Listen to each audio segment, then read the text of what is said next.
Hello and welcome to the Hey Boomer Show. This is the show for those of us who believe that we are never too old to set another goal or dream a new dream. My name is Wendy Green and I am your host for Hey Boomer. And our guest today, Melissa Davey, is the embodiment of my favorite quote, that you are never too old to set another goal or dream a new dream. At the age of 65, Melissa was an executive at a managed care facility or company, and she had no desire to retire. But she also had this nagging question in her mind about, what did I always want to do that I'm not going to get to do if I don't try it soon? So, we never know how much time we have left. And that's a question that comes up a lot when I'm talking to people that are getting ready to retire or thinking about retirement. And they're like, what am I going to do? And the question is, what have you always wanted to do? But then there are those things that stop us. We call them fears. Am I too old? Other people are going to think I'm crazy. I wouldn't even know where to start. So we're going to talk to Melissa about some of this, but what she did was she started out with making a list of some of the things that she thought she would like to do that she had been putting off. And then something happened. The universe, I would say, intervened and gave her that little extra push that she needed to get started. So we're going to hear her story in just a moment. But did you know that there are multiple ways that you can connect with the Hey Boomer community? When you listen live, like some of you are doing now on Facebook, LinkedIn, and YouTube, you can always add comments. We love to see the hellos. We also love to see the questions that come in and your comments, what you're learning from the episode. So feel free to participate in the comments. You can also download the Life Vitality Assessment from the Hey Boomer homepage, and that will also subscribe you to our email list where you will find out about upcoming shows and sometimes what I'm thinking about during the week. You can join our Boomer Banter, or you can become a Boomer Believer. So the Boomer Banter is our online community, and we meet once a month for companionship and discussion and laughing and learning. And, we're building a community there. It's really a wonderful place. And you can support the creative work that we're doing also as a Boomer Believer. So that's a monthly contribution, or you can join our Facebook group. I'm going to share the links for how to do all of that in the show notes and in the takeaway clip that I will leave you with from the show. But before I do that, I want to bring Melissa on and tell you a little bit about her. Hello, Melissa. Hello, Wendy. I'm so glad you're here. So let me tell your story because it's so inspiring and I think people are going to get a lot from this. So Melissa is a documentary filmmaker who lives in Valley Forge, Pennsylvania. She's a wife, a mother, a grandmother to 3 young boys, and she's a world traveler and with a strong sense of curiosity. Melissa retired after more than 2 decades from Gen X Services, where she built and operated the company's Social Security Representation Division. Gen X is the largest managed care case management organization in the US. Prior to that, Melissa had almost 20 years of diversified experience in the field of disability. She had held senior leadership and management positions throughout her career. Melissa's second act is fueled by a lifelong passion for film and storytelling. So we want to hear about that, Melissa. I teased a little bit about how you came to this reinvention idea of being a filmmaker, but would you fill in the gaps for us, please? Yeah, sure. And thank you for having me. It's always fun to, get to chat with other women. you mentioned I was 65 and I was in my corporate career when I had been in it, for more than 2 decades at that point. And it was, it was great. It was wonderful. It was one of the best jobs I've had. And I've had 3 or 4 different iterations of myself in the working world. But, it was something about turning 65. And it certainly wasn't the company, because they weren't ageist in any way. They had a lot of people who were my age. It was a very large national company. And I was sitting at my desk and I was like, gosh, I wonder, I really don't want to die at my desk. That used to be kind of a joke with my colleagues, like, and they would be like, what are you talking about? And they were just happy to keep moving along. And, Right. there was a little piece of dissatisfaction, and that surrounded, me taking a look, an inventory at my life and saying, have I really done all the things I want to do? And I had done a lot. So I'd had different careers. I'd had, children, grandchildren, a marriage. I mean, all the things that would fulfill you. I traveled a lot internationally as well as in the country. And so it was a fulfilling life. But when I really sat down and said, well, what are all these things that, if I made a checklist, haven't I done that I really, really want to do? And it was more than just saying, oh, take a trip to Istanbul or whatever. Right. That I know do at some point, whether I was working or not. So I made the list, and, crazy things were on the list, like learn how to play a saxophone. And I don't read music. So that one fell off the list pretty quickly. But film was I've always been interested in film and storytelling. So it's like, write a book, make a movie. And they kept staying at the top, tell stories. And so I just started thinking about it. And then one day, in the midst of all, 2 things happened in the midst of all this, and they happened simultaneously. And one was the CEO that I reported to came to me and said, oh, we're being bought again by private equity. And so that, because that had happened a few times in my time at Gen X. And he said, you know what that means? It means you're going to have to sign up again for another commitment for 5 years. So, and which normally I would just say, oh yeah, okay, that's great. But that's when I was 65. And I saw that number 70. And I thought, oh yeah. Will I still be at the desk at 70? And then what will be after that? Will I wait too and long? everything changes with, It does. So that was the seed. And that was, while I'm doing the list, I'm listening to this is happening. I went to a meeting in DC. The meeting was, a congressional meeting about Social Security. And I've been going there for years, and it was like Groundhog Day, because the meeting never seemed to accomplish too much. And I remember sitting there with a friend of mine saying, oh, I'm going to leave early today. I've had enough of this. We are not moving forward in my lifetime on these issues that have been at the forefront for 20 years. So I left and I came home and I didn't go to work. It was still early in the day. And I hooked up with a friend who I hadn't seen in a year because I was so busy. And I took a ride with her to pick up her daughter from school. And it's in the country out here near Valley Forge. And, we were going up a dirt road to drop her daughter off at the horse barn where she worked after school. And she said, I come up here every day, and I think they're making a movie over there. Take a look.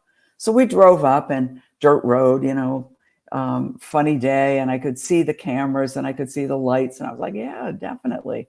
Looks like a movie. So we dropped off Grace, her daughter, came back around, and we sat down in front on the road in front of all this activity.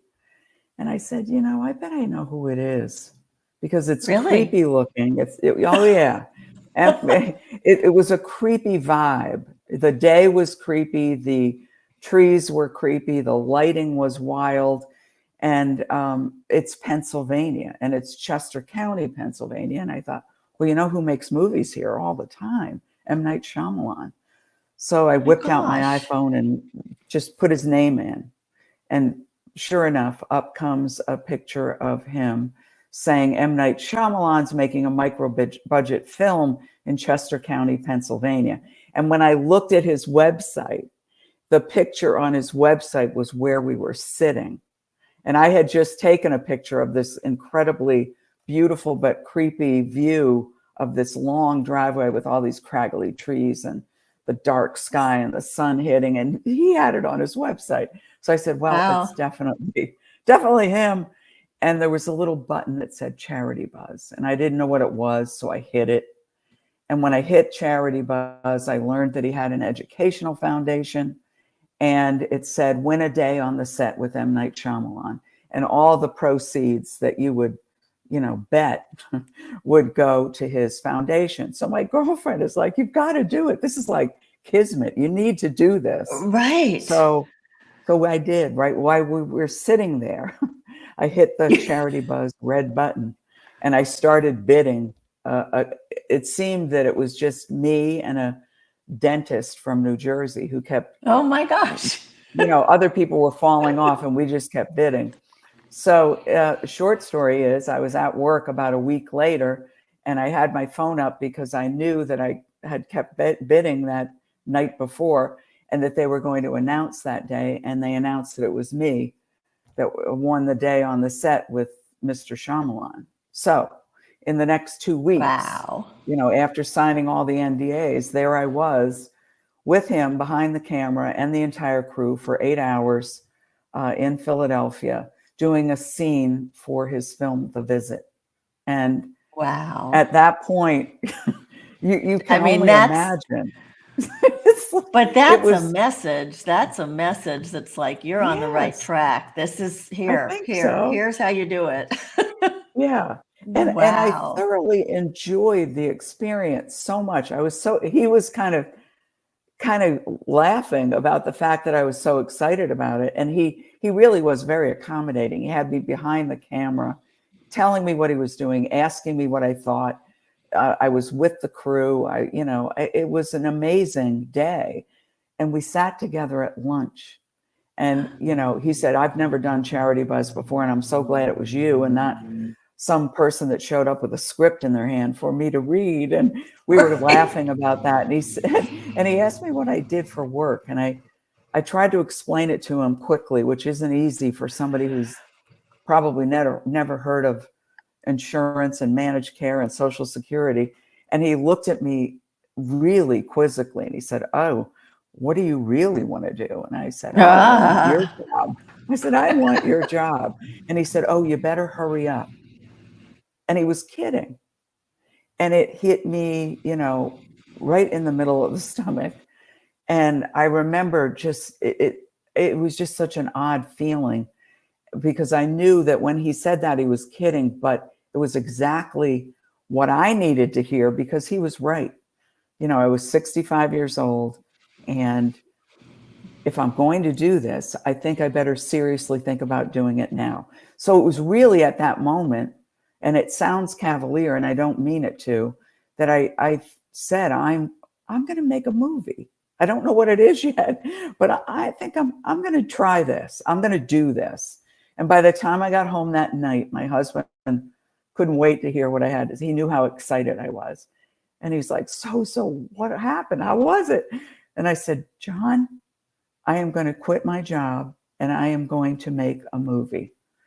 And he just kind of looked at me and said, oh, okay. And just, he knows I get excited about things. And the next day I did go to the CEO and say, I'm going to put in my notice. It'll be a very long one because I wanted to make sure that I left the organization and the, division that I was responsible for in good hands. So I would need to mentor somebody. So I gave a year's notice. And I figured that would be a safe time for me to also begin this film process. So that's how it got kickstarted. That is such an amazing story of things happening when they needed to happen and giving you the push you needed. So was there ever, you said you didn't know what you were going to make a movie about, right? You didn't have any idea at that point? At that night when I went to bed, I did think about it. I was like, wait a minute, I just said out loud to couple of people. I'm going to make a movie.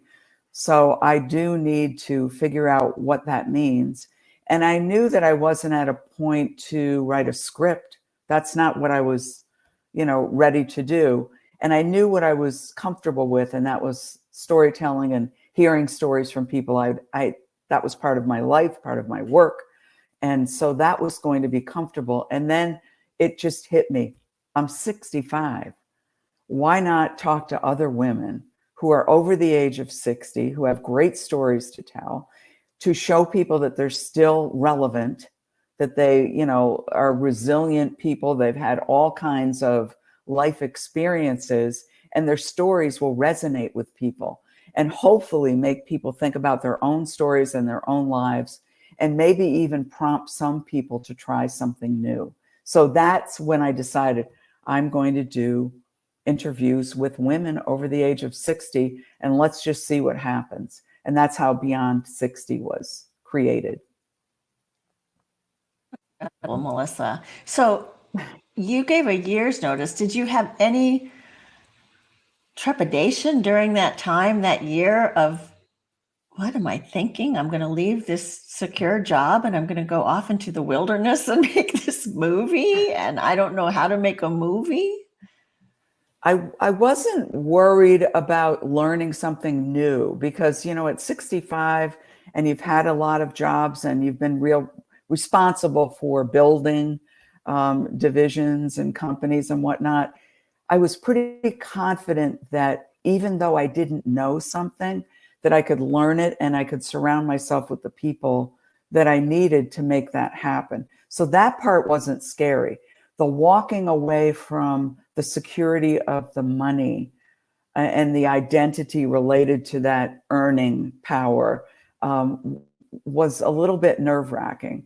But giving myself that year of still being paid while I was putting this idea into play gave me a certain sense of security. So I didn't just quit my job and walk out the next day and sit at home and say, okay, now what do I do?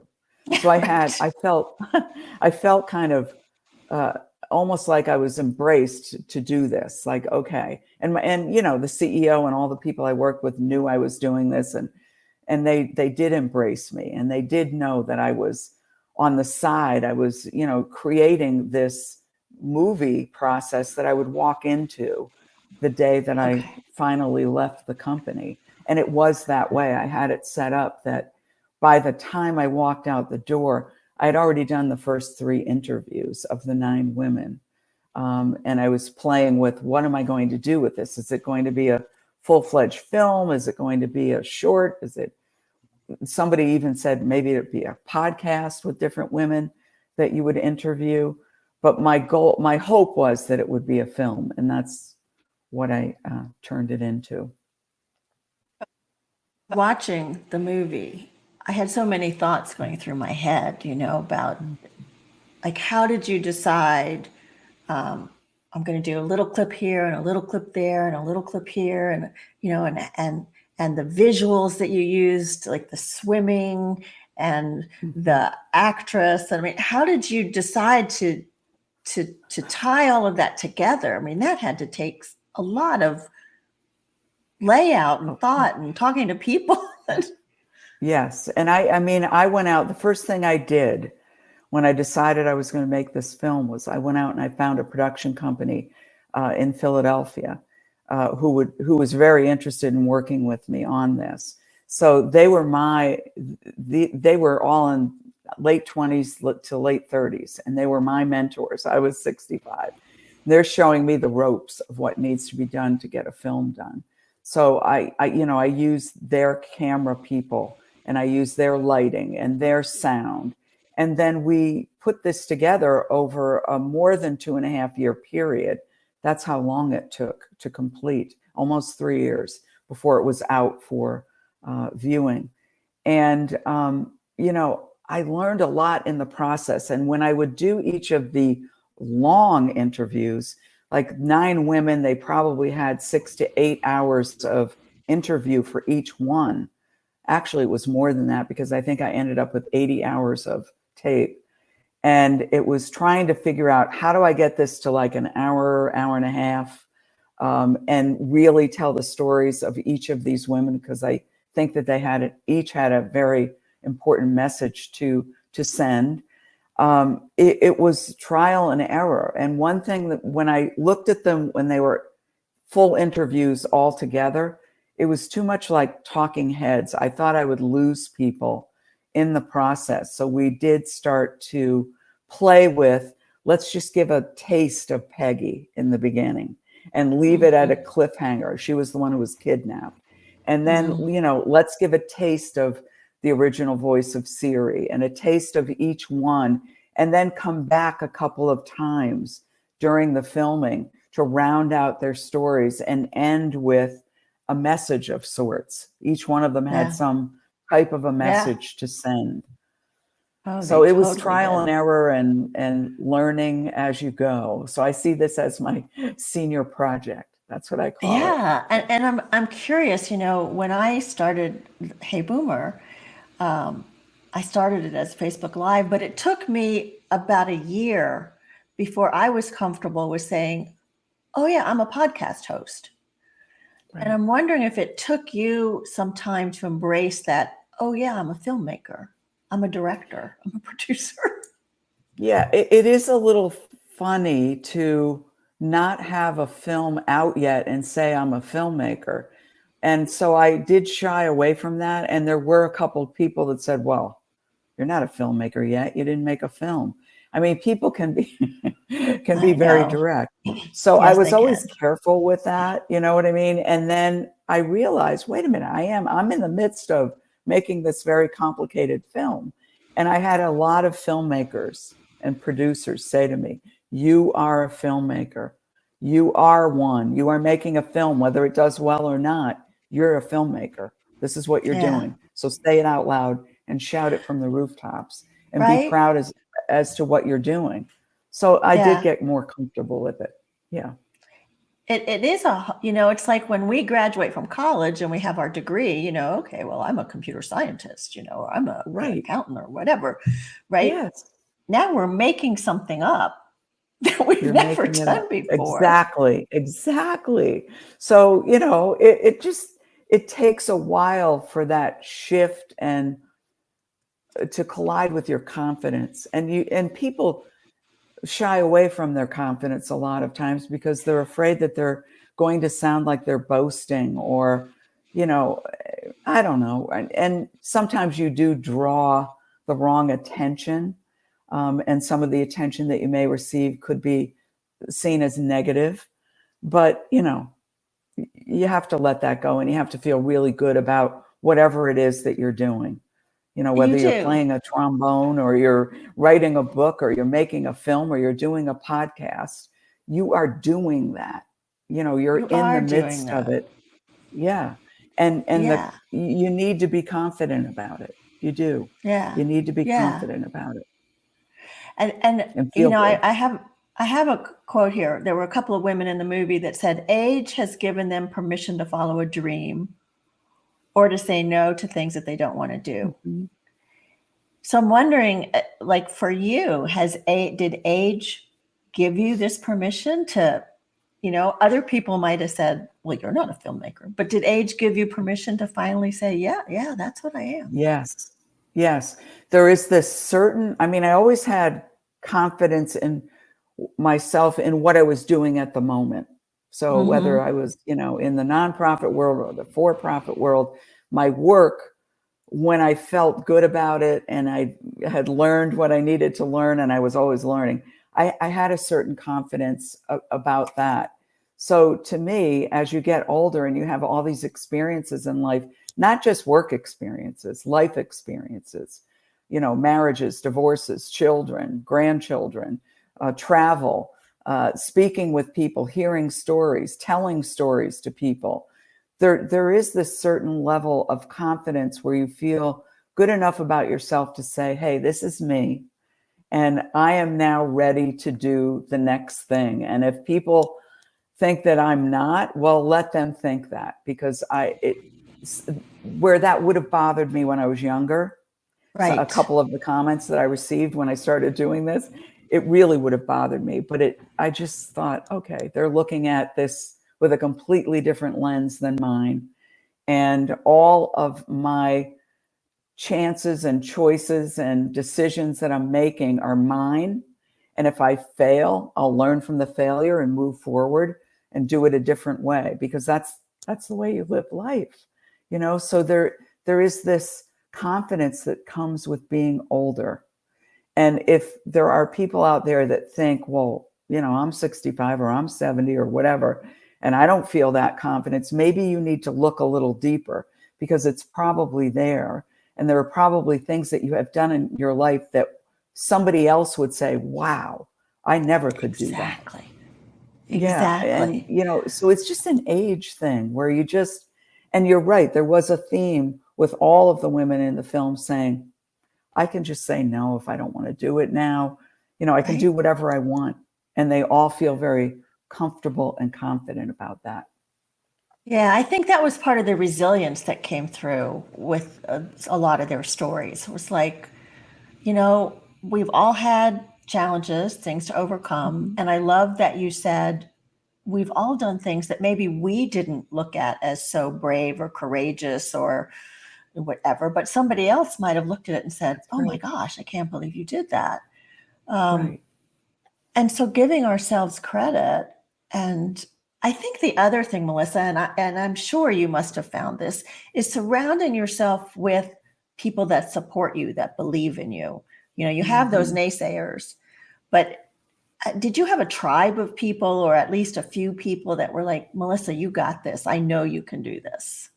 Yes. And I have a number of friends that, you know, at times when I would feel anxious about, it's not coming together the way I want it to, they would just say, give it time. You've got this. You have the view. It's just putting the puzzle together. So not only the young people in the production company who were wonderful, you know, the crews that I worked with, my dearest friends, my husband, you know, who I think was extremely skeptical in the very beginning.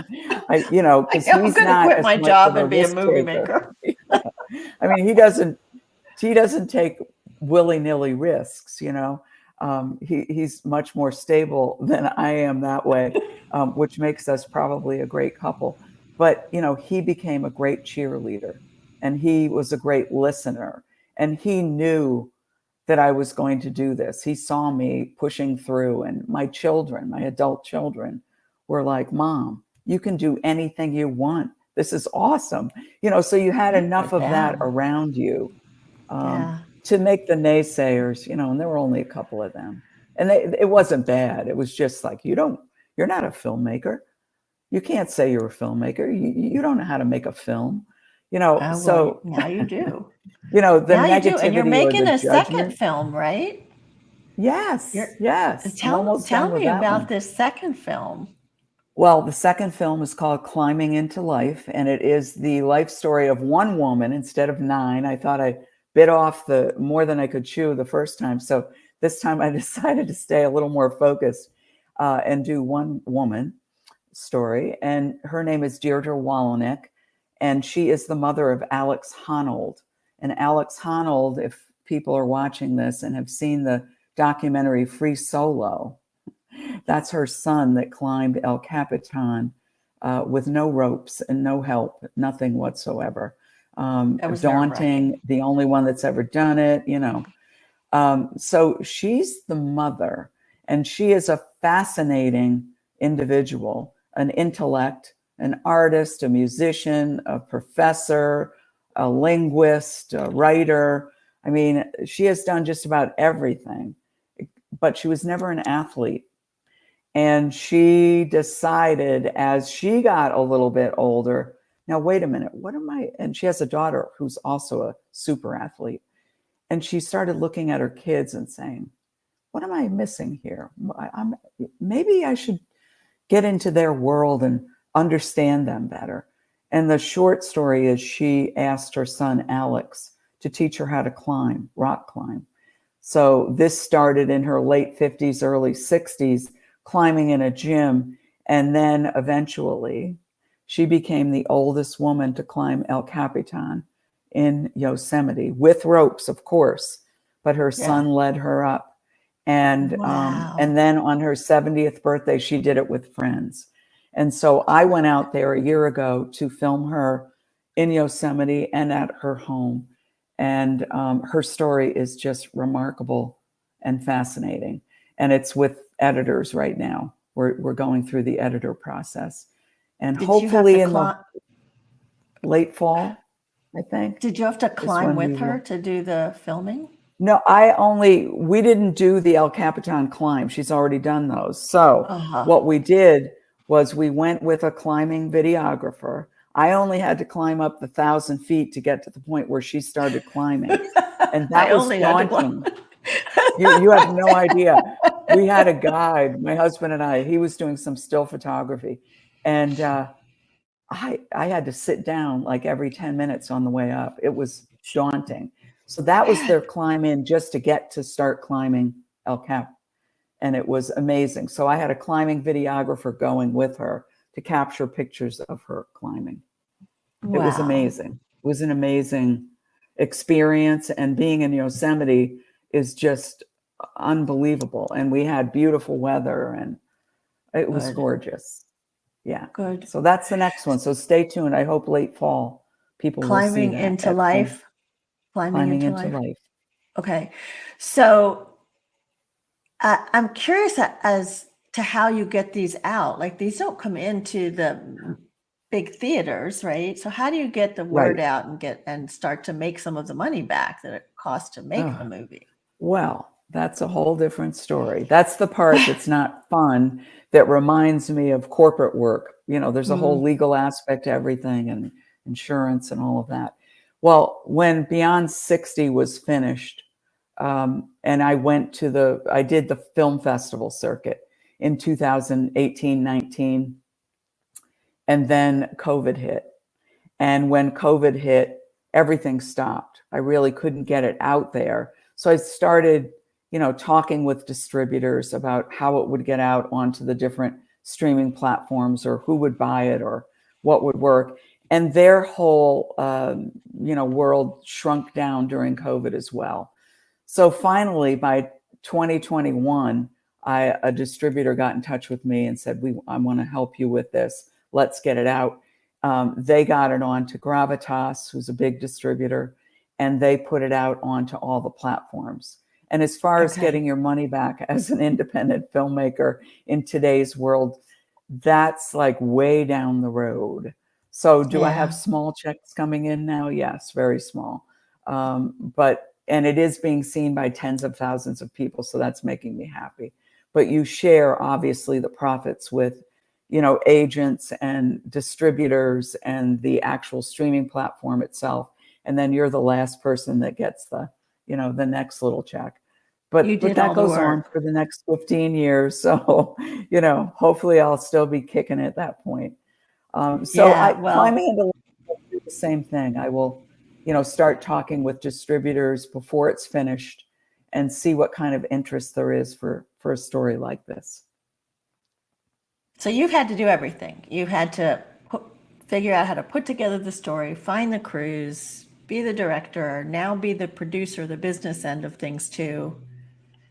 But did you have any idea what you were taking on when you started this? Sort of, because remember, I have built a division within a huge corporation and worked with other even larger corporations at a very granular level. And I know how hard it is to do that. And I know what it means to build teams of people that know more than you do about certain things. So I kind of had an idea. I knew what I didn't know, but I knew how to find the people that would help me figure that out. So that part wasn't really too bad. I think the biggest eye-opener is in the distribution of it. It's very difficult. If it had been 2 years earlier, I would have had the opportunity to go to an Amazon or a Netflix and say, do you want to buy this film? And that was back when they were saying, sure, here's $250,000, we'll take it. Well, they haven't done that for a couple of years. They don't do that anymore. So it is a daunting task to get it out there. So I feel very fortunate that it is available for everybody to see, and that it is being seen by lots of eyes. So, and I continue, over the years and months to get wonderful feedback from people all over. People are seeing it on airplanes now, so that's always fun. That's fun. Yeah. Well, it was easy to find. I went on YouTube, but you told me it's on Amazon Prime and Apple Plus and Vudu. I mean, all these different places, and you can rent it or buy it. So like I think it was $3.99 or something to rent it. So everybody go and watch this Beyond 60 movie, and at least a little bit more money might trickle in, because it was it was very inspiring though, watching these women. I wonder, when you did your interviews with them, and what was, I mean, I love that you actually, here, I'm going to change this question a little bit. You brought in the young women at the end to talk to them about how they saw themselves when they got older. Where did you get that idea? We were hemming it. We actually did them bookends at the beginning and the very end. And with the production company, I was like, okay, I just wanted, there was something missing and I didn't know what it was. And I just thought it would be nice to have something other than just the women's stories. And my first idea was to take the crew, because the crew was very young, and men and women on the crew, and sit down and interview them about how these stories impacted them, or did they, and how did they feel about aging, and did their views of older women change by doing this. The problem with that is crews change, and we're talking an almost 3-year period, and to try to coordinate getting everybody sitting down in one place at one time, it was almost impossible. So one of the production guys that I was working with, Jim, he said, well, why don't we just grab some young women, same idea, and see what they think. So then we started getting in touch with people in Philadelphia, and all of the young women that you see are artists and, just creatives from the Philadelphia area. And we got in touch with someone who set us up with these women, and we interviewed them to see how they felt about aging. And I thought it was a nice juxtaposition for the older women's stories. Yeah, it was interesting. So the other question that I was going to ask you is about resiliency, and how you see yourself and those women, and how resiliency has played a part in your lives. It's such some people will say it's an overused word, but I have to tell you, for myself and for all these women that I interviewed, it was in the forefront all the time. And that resilience is gained through having not a cushy life and a simple life, but having a life that has allowed you to experience so many different things and make so many different mistakes, that you have this new muscle that you build. That's that resilience muscle that allows you to just keep popping back all the time and getting better at your next step. And I've found that with myself. I have, if we had, 12 hours to talk about all the mistakes I've made and all the changes I've been through in my lifetime, and the 9 women, the same thing. And you, I'm sure that, we go through these difficult times in life. And as we get older, we look back and we realize, wow, we really racked up a lot of experiences. And those experiences and failures and, missteps or whatever they might be, caused our resilience muscle to just grow, which gives us this power as we get older, and this interest and kind of intrigue about, what else can we do? And, the resilience factor will be there to get us through it, even if we fail, even if I make a mistake. And I remember when I was younger, when I would make a mistake at work, I was crushed. And then I look back and I'm like, oh, it was just a silly mistake, and I learned from it and I moved forward, but why was I crushed? Why isn't failure okay? Failure's a part of growing and, adding more to your bucket So Yeah. Yeah. And I think you're right. That resilient muscle builds up, because I think when we were young, we all wanted to be, recognized as smart or capable or whatever. And we were afraid to make a mistake. And now it's like, exactly. okay, so I screwed up. So let's move on. Yeah. You know, Yeah. I always end up on my feet, just like a cat, right? So Exactly. And that's the beauty of getting older. If Yeah. you're lucky enough to have your health, and your Right. mental acuity and all of that is intact, it doesn't matter how old you are, because the older you get, the more experiences you've had and the more opportunities then there are to learn some new things.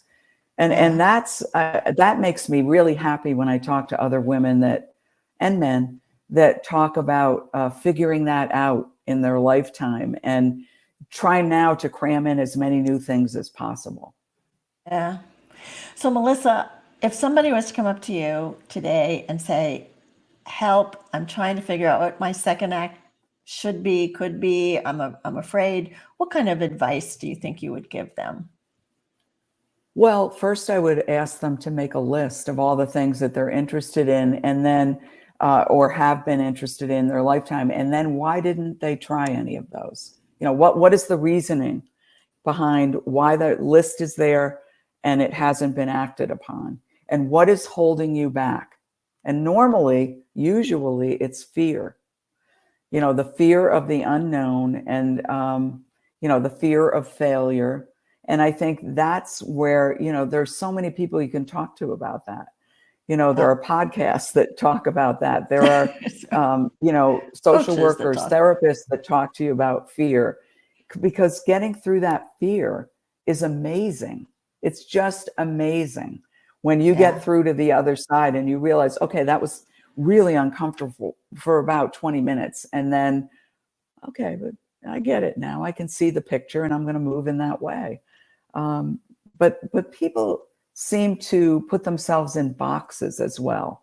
If you grew up and you were a scientist, or you were a teacher, or you were a nurse, or, whatever it was that identified you as an individual, that's not all there is.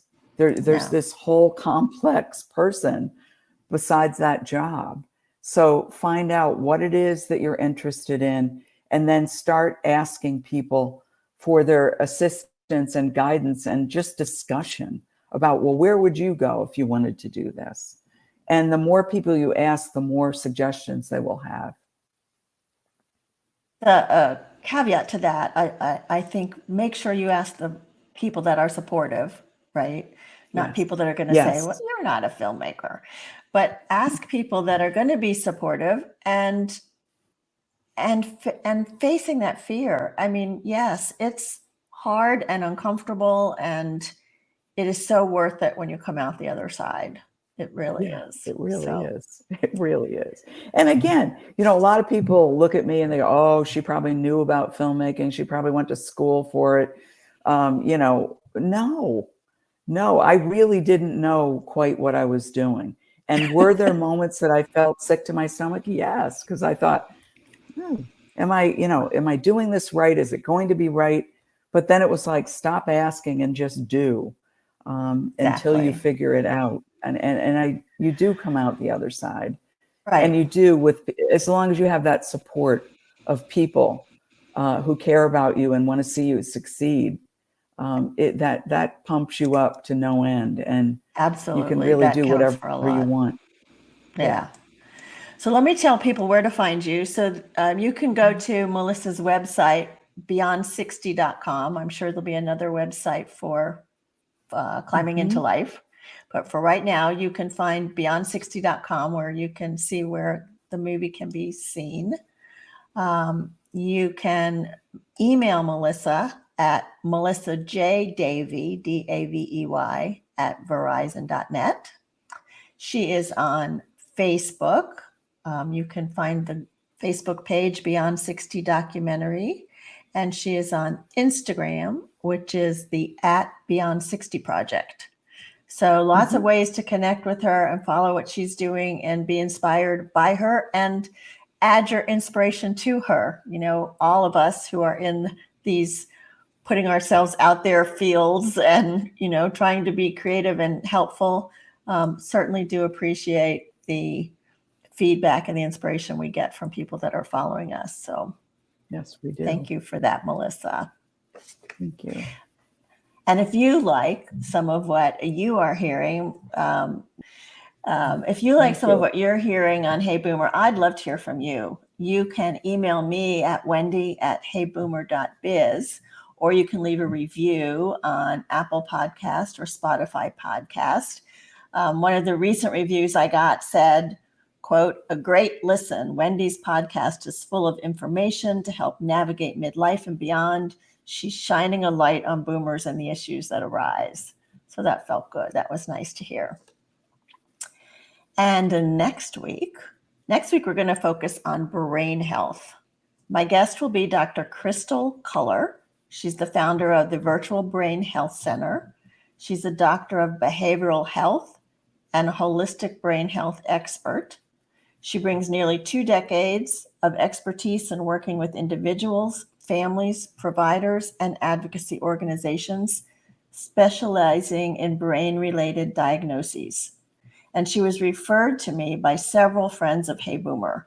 So I'm very curious to find out what Dr. Culler has to say about keeping our brains healthy for as long as possible.